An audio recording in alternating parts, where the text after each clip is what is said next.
And welcome to గోదారమ్మాయి. ఏంది గోదారమ్మాయి పుచ్చకాయ కోసేస్తుంది అనుకుంటున్నారా? పుచ్చైతే ఎప్పుడు జ్యూసు తినడమే కదండి. కొత్తగా ఐస్ క్రీమ్ చేద్దాం, పుచ్చకాయలోనే ఐస్ క్రీమ్ చేద్దామని అయితే ట్రై చేశానండి.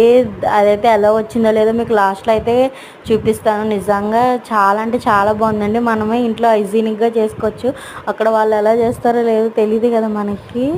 నేను ఈ only milk made fresh cream ఉంటేనే చేయొచ్చేమో అని అనుకుంటున్నారేమో. ఇలా కాకుండా వేరేలా కూడా చేసుకోవచ్చు. అదైతే నేను ఫుల్ వీడియోలో అయితే అప్లోడ్ చేశానండి. ప్లీజ్ కొంచెం చూసేయండి ఫుల్ వీడియో. ఇప్పుడైతే పుచ్చకాయలో నేను వెరైటీగా గ్లాసులట్లో కాకుండా డైరెక్ట్ పుచ్చకాయలోనే చేసేద్దాం ఐస్ క్రీమ్ అని వేసేసానండి. ఇదిగోండి ఇలా వచ్చింది.